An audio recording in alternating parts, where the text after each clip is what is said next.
Nobody knows about you yet. Nobody knows what to make of you yet. So it's your first impression.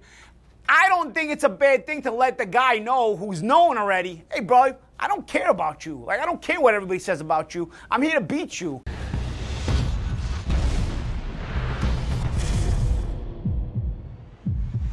Welcome into the Big Fight Breakdown here on ProBox TV. Download the ProBox TV app. Never fall behind with your boxing news. What big fight could it be other than, that's right, CANELO Alvarez versus Edgar Berlanga this Saturday in Las Vegas. Today was the day of the grand arrivals. Of course, you had stages, you had questions, you had a ton of media and fans. Not everybody on the stage used to that kind of attention. Jimmy Smith in studio to help me break it down. Of course, we have the champs, Paulie Malignaggi, Chris Algieri joining us remotely from the ProBox TV event center, and the coach, Teddy Atlas, to help us talk about it all. Gentlemen, I'll start the desk with you guys. Chris, you know, this is the last opportunity, as you've said before, to look in your opponent's eyes, to get a bead on kind of their soul. This is when you're face-to-face, there's all kind of energy. What do you want to see from these fighters in these days leading up to the big fight? I mean, for Edgar, I want to see the same energy that he's brought in the lead up to the fight. You know, that the press conferences, I think he's done a really good job as playing the heel and being aggressive and not showing respect to the legendary Saul Alvarez. So I think he needs to bring that this week especially, and then also bring that into the ring. And for Canelo, man, he's just got to understand what's in front of him as usual.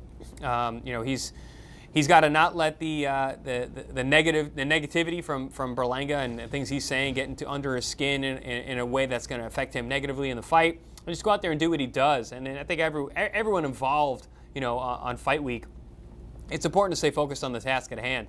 And you know, there's been a lot of talk, I think, for a lot of these fighters back and forth.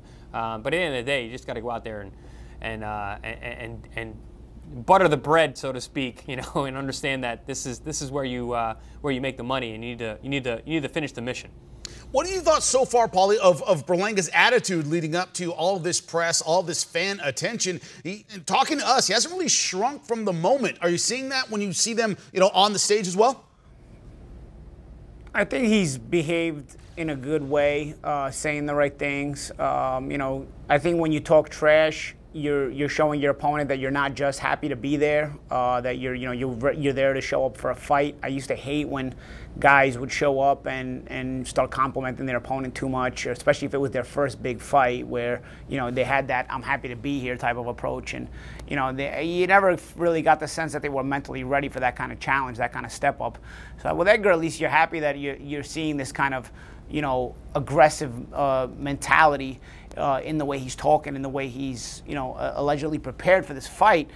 The only thing is now, has he done this because he feels like that's what he needs to do, or does he really believe it? Because that's the thing. Now you got to talk trash with your whole soul, dude. If you're gonna go that route, it's got to be with, you got to feel it. You got to really believe in yourself, and it's not that you're trying to convince yourself or the public or anybody else just because, you know, I'm gonna pretend to show that I belong here, but inside I have all these doubts. Make sure that you are doing this with your whole soul, and that way you can take this energy into the fight. Because if you show up on fight night with any kind of nerves or apprehension, it's a lot more difficult. You start out a little bit tense, a little bit tight, and you know things could get off on the wrong foot. And against a fighter who's a little bit past his prime like Canelo, you got opportunities to get off on the right foot, as Jaime Munguia showed us. Then it's just about holding on to that advantage. But at least your advantage early on could be the best advantage you have if you're Edgar Berlanga. So it's important that you're dealing with the nerves in the correct way, and dealing with the environment in the correct way, so that on fight night, when the bell rings, you can take that energy full throttle in round one. Yeah, a guy like Canelo, who's got so much experience, you fall behind even a little bit and you're behind. Yeah. Teddy, with the number of champions you've trained, is there a difference in how the winners and the losers handle not just the fight, but the fight week, the lead up? Were the greats a little bit different on these days? Oh, Jimmy, don't forget, you know, there was a time when Muhammad Ali, Joe Louis, Rocky Marciano, they hadn't really established that status of great yet. So the way you pose that question, you got to be careful, because, you know, everyone, their moment to be great, you don't know until that moment comes. How they, of course, behave and obviously, fight, in this case, perform on that moment. So when you separate it and you say, well, are the champions different than the other guys, like maybe you're alluding to like a Belanga? Again, this is Belanga's first chance to be great. There was a time when it was Muhammad Ali's first chance to be great against Sonny Liston. Nobody knew he was a 7-1 underdog. No one knew until they knew if he could be great. There was a time when, Rocky Marciano fought the great Ezra Charles. He was losing in that fight into the 13th round. He needed a knockout to win. He knew how to behave. He knew how to handle the moment. Late in the fight, he got the knockout. He became great. So, again, it's a difficult way to pose a question like that, to say, well, separate, well, the winners, they can handle it, and the great ones can handle it better than, guys like that haven't yet become great. You don't know if that guy is in the bullpen, in the batter's box, about to be great. You don't know. So I would just, for me, it's a matter of, what Paulie touched on, what they both touched on, but what Paulie touched on, you have to know. You have to believe. If that stuff is just bravado, if that stuff, I've seen it, I've been there. I've had guys, quite frankly. If that stuff is to weaken the other guy, if that's kind of like, if a guy's taking steroids, to me, right away, that guy's got a problem. He's weak because he's looking for an edge. He's looking. I remember when Vargas had it been found afterwards that he was dirty taking steroids against De La Hoya. And a lot of people thought he was too big for De La Hoya. He was going to win that fight. Immediately, I said, I like De La Hoya. I like him. I like him big in this fight because already he's shown me he's not ready for that fight. He needs something to help him. Well, these guys, when they talk, sometimes that crazy, almost just out of limits type stuff, it's because they are in outer limits. They are not really sure that they can handle the moment. So they're looking for something to weaken the other guy, other than themselves. That's the only thing that can weaken the other guy. That's the only thing you can depend on. That's the only thing that's real.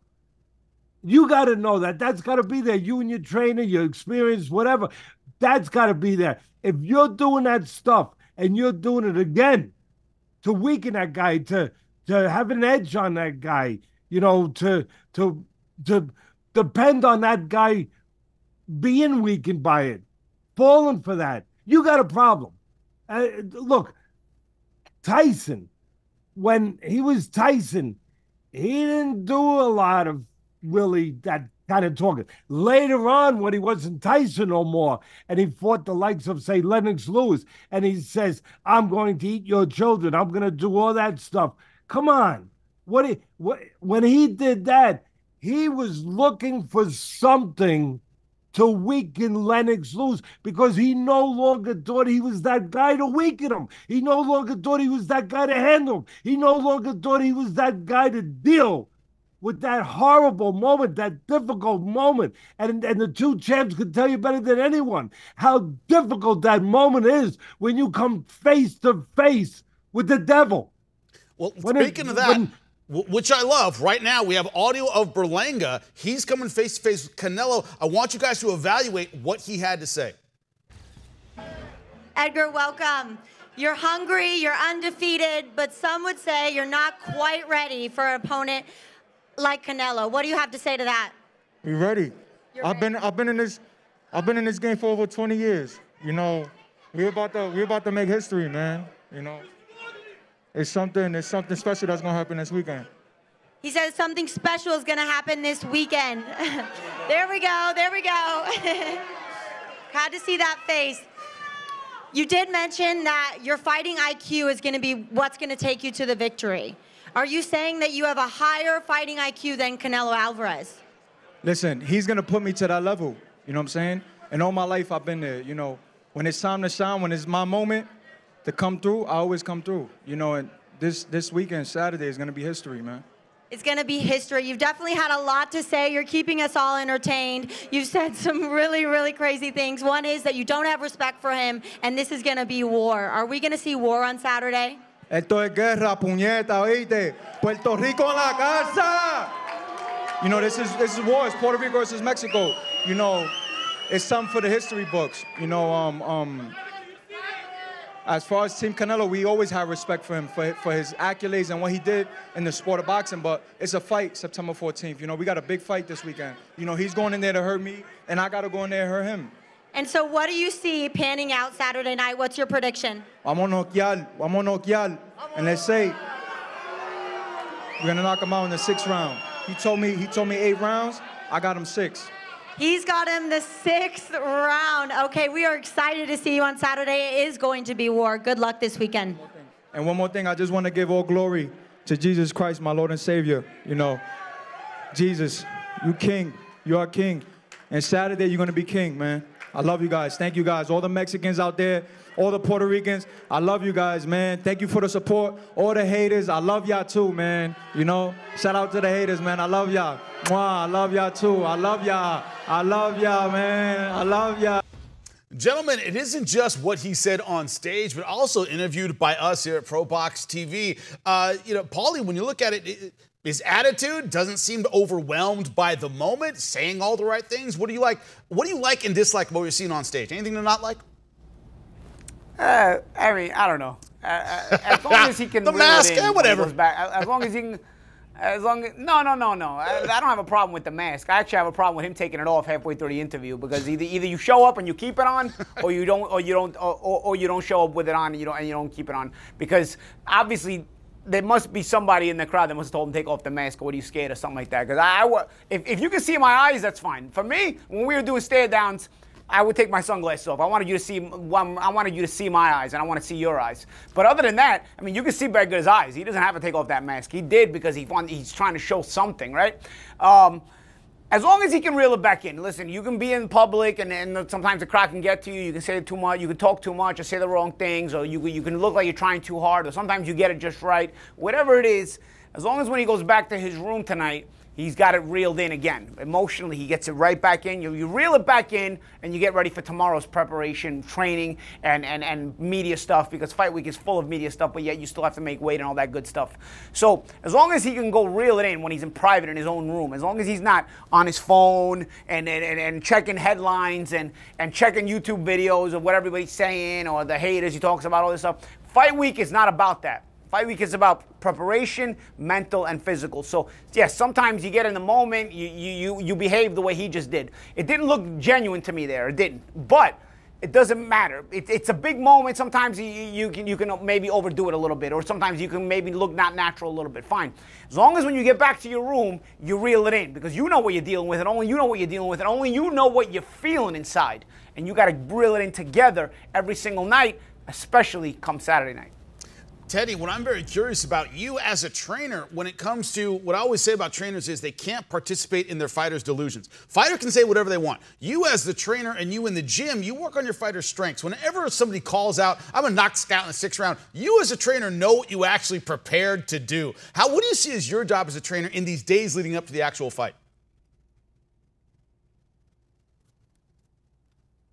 Just what it always is. And I think that's what you got to express, or what I have anyway in the past, to your fighter, that it's no different than any other fight in the way that if you don't win this fight, there isn't a fight that matters and that's consequential after it. You know, if you don't win your first fight of your career, there's a good chance your career doesn't get to the dreams that you had when you were a kid in the gym. You know, you still could get there, but I mean, it's definitely been derailed to a point, and definitely has been hurt as far as the travels to that place. So in that way, nothing changes. It's the most important thing to put across is it's a fight. Get away from the places that you can get taken to in the imaginary places, the places that can really destroy you. really wilt you. I mean, evaporate you. And it can happen before the fight. You know, not to allow them to get to those places, to control everything you can control as the trainer around them. You know, to keep him away from certain things. I would take, I remember when I had a guy for a world title, I'd take him to the movies. I'd have just a couple guys around him that were his guys, that were familiar, that were, you know, the guys that had been around them. And I made sure that there was nobody new that ever came around that might say the wrong thing. I know that sounds a little like oh, Teddy's paranoid. Yeah, I'm you know that old saying, just because you're paranoid don't mean there ain't someone out to get you. I mean, I was paranoid of the things I knew could really do damage, that I didn't want some idiot coming around who'd been drinking or something, and, you know, he was a half-ass friend of his, and come around and say, oh, you know, I just saw the guy and he looked, you know, whatever. We didn't need anything that could damage. And again, the most important thing was to stay true to the theme in the gym, to the belief in the gym that we had built up, to knowing what was coming, to knowing what we were going to be dealing with, and not to get to that imaginary place where we start, you know, reading the press clippings of the guy. And, you know, I heard the part earlier when I thought the two champions did a magnificent job with the arrivals. I really did. The way they broke that, everyone should watch that piece. And one of it was both Paulie and Chris talking about how you got to let this guy know it's another fight. And that's hard to do. It's another fight. You're not on Jupiter. You didn't get beamed up by Scotty, you know, to Mars, where you're fighting Martians. No, this is something you've done since you're 12 years old, 10 years old, whatever it is. Most of these guys been doing it a long time. And it reminded me of the movie, this is for my man Paulie, the movie Hoosiers, when it was a great movie, great movie, when the little team from Indiana, this little team of these kids, they're going for the big, giant Indiana, you know, basketball is everything. It's religion. And they're going for the big state title. And they're playing this undefeated team that, you know, incredible from a big school. And they're this tiny little school. And they get there to the finals. And when they go into the gymnasium, Gene Hackman, the coach, the trainer, he notices that his guys are in awe. They're going to lose it right there. Right there. Their mouths drop, their jaws drop. They're looking, they're like, holy. And all of a sudden, right away, Gene Hackman, the coach, the trainer, he knows what to do. He says, hey, Smitty, whatever his name was, come here. Get on his shoulders, take this tape measure, measure the rim to the floor. He measures it, he goes, what's it say? 10 feet. Exactly the same as our gym back home. Come on, guys, let's go. And speaking of another game. Yeah, speaking of let's go, just another game. CANELO, of course, has been here before. He's been here a million times. He didn't just do the walk, he did the talk as well. Here's CANELO Alvarez. Trash to you. Is that tension real, or do you feel that? You know, I like to respect my opponents every time. I think that's my way to do it. But when somebody talk shit about me, I can do it too. But it's not just in my mouth, in my hands too. Definitely. And we know you love golf. We know you love your family. What keeps you still in the fight game? I love boxing. I love what I do. I still enjoy this and enjoy my people, enjoy all of this, and I love what I do. He loves what he does. We are so excited to see you this weekend, CANELO. Good luck, and we'll see you about that 8th round knockout. Thank you. Saul Canelo Alvarez, ladies and gentlemen. Cool, calm, collected. Looks like the old Canelo Alvarez hasn't changed very much at all. Chris, what do you think of his attitude and his comments about the, you know, trash talker Berlanga? Yeah, even before I get to Canelo, guys, listen.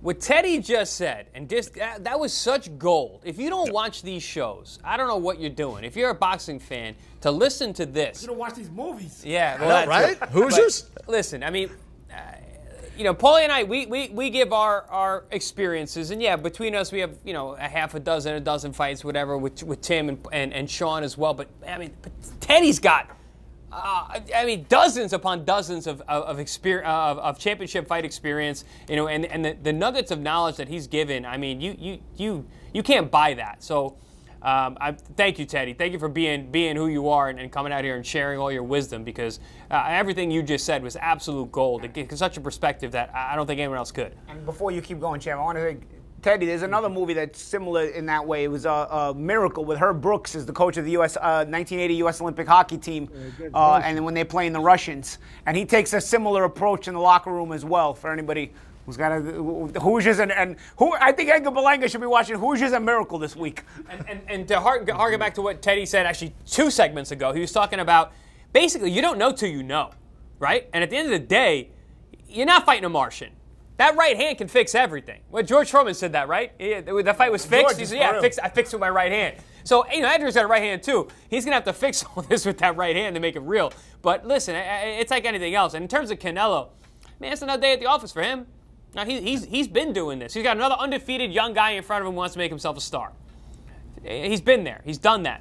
But Father Time is knocking on that door. So it really comes down to that for Canelo Alvarez. But in terms of Edgar, man, yeah, you mentioned that he looked uncomfortable. Yeah, this is an uncomfortable thing.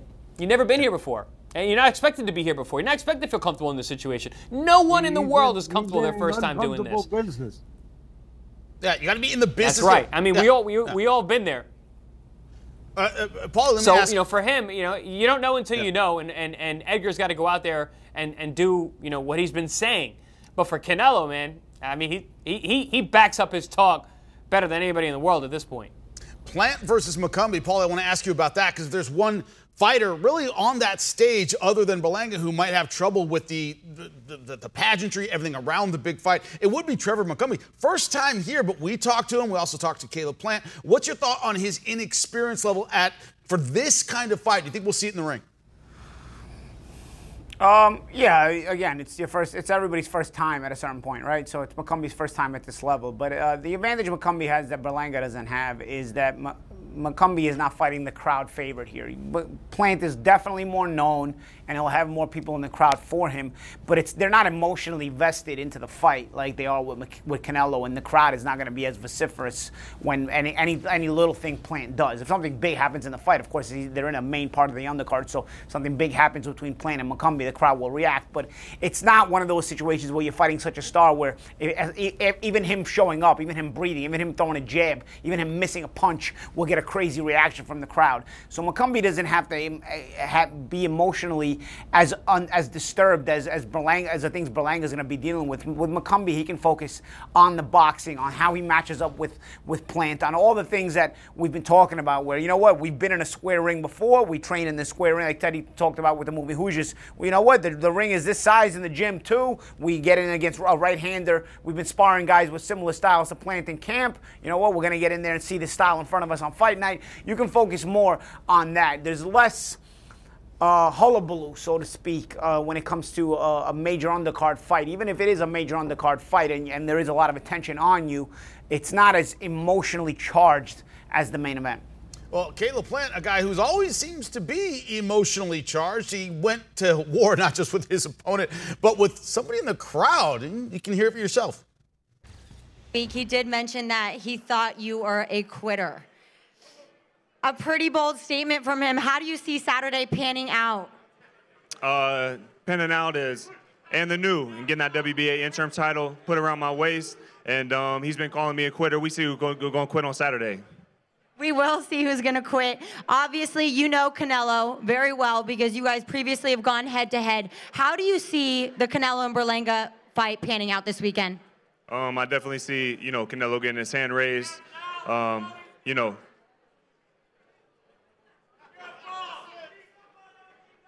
Say what?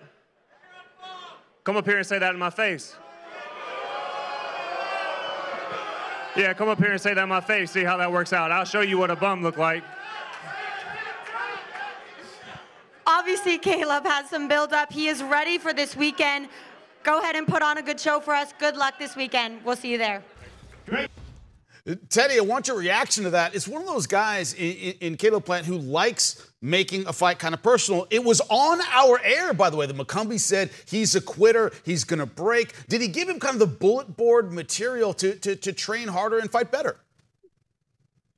Yeah, he did. I mean, I don't know if it'll make a difference, but you never want to really. Matter of fact, I used that phrase on our last show, bulletin board material.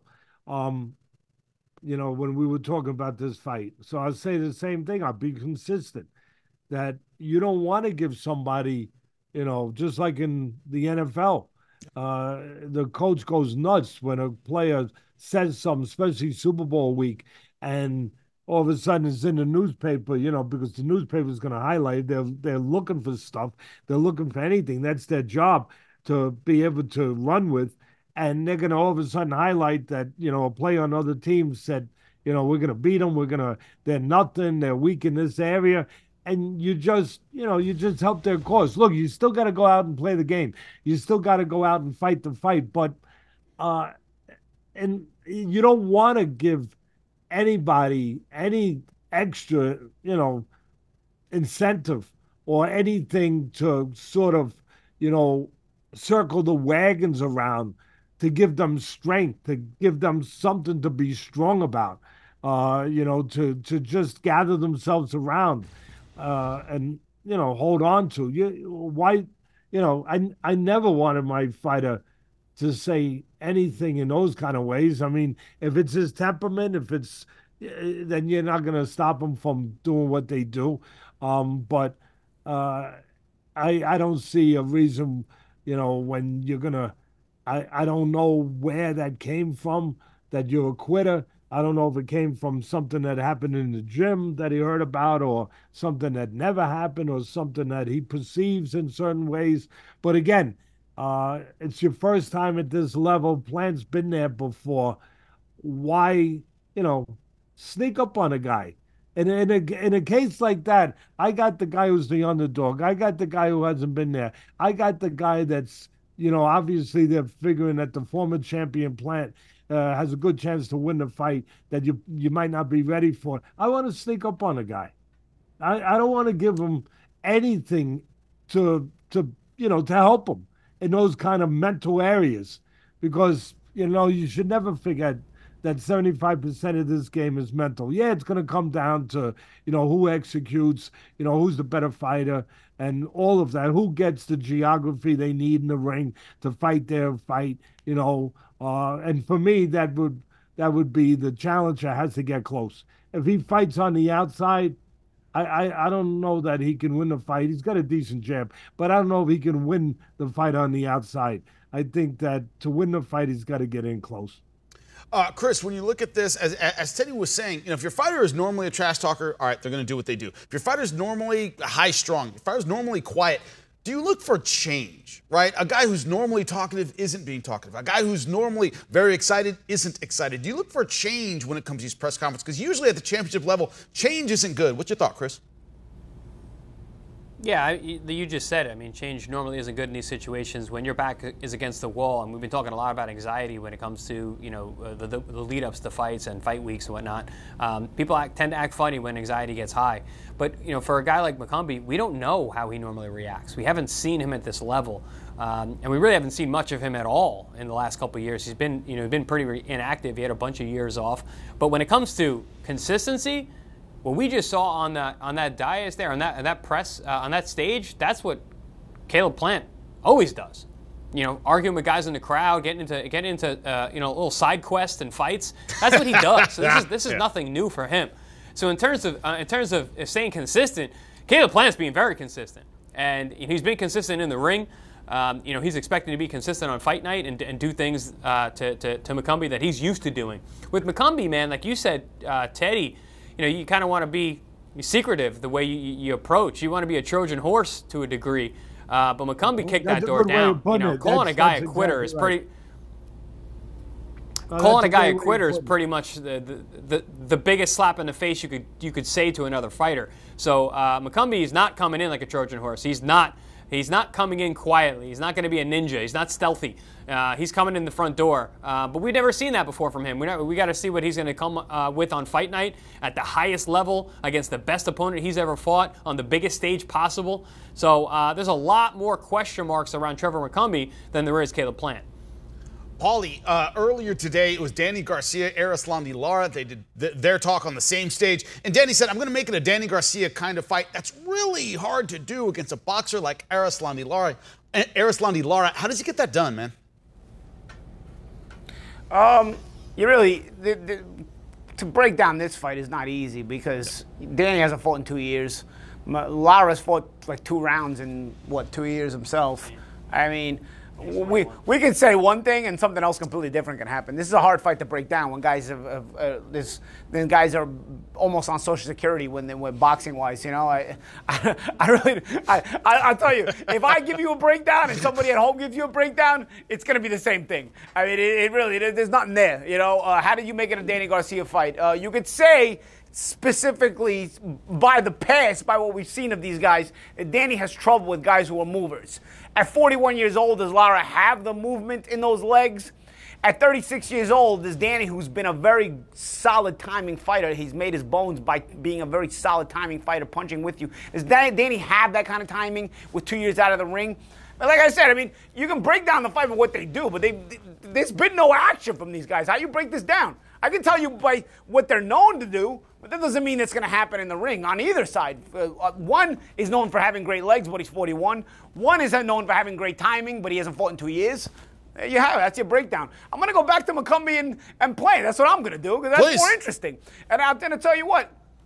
I'm going to, in this particular situation, it's more interesting on this subject matter because I'm going to disagree with the bulletin board material because it's your first time there. It's your first time there, and nobody knows you. So when we talk about nobody knows you, you say, oh, you're used to doing this, but then you're doing this other thing, or if you're not a talker, now you're being a talker, or if you're quiet, now you're being a talker, or if you're usually a talker, now you're quiet. Nobody knows about you yet. Nobody knows what to make of you yet. So it's your first impression.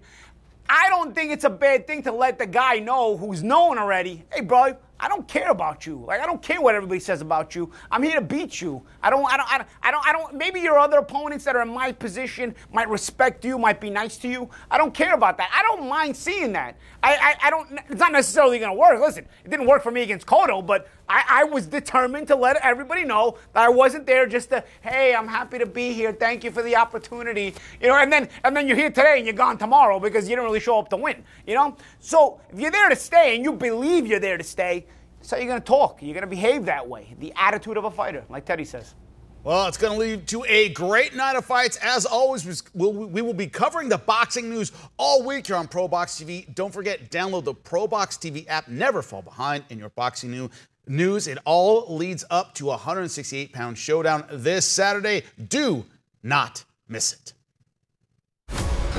He's the pride of Guadalajara, the Mexican maestro, the unified super middleweight champion of the world, CANELO Alvarez. His challenger, undefeated knockout artist and pride of Puerto Rico, EDGAR Berlanga. It's prime time. CANELO versus Berlanga, plus Lara versus Garcia, Saturday, September 14th, live on PBC pay-per-view on Prime Video. Don't miss evenly matched, high-action fights, Wednesday night fights on ProBox TV. Scan the QR code on the screen or go to the App Store and Google Play.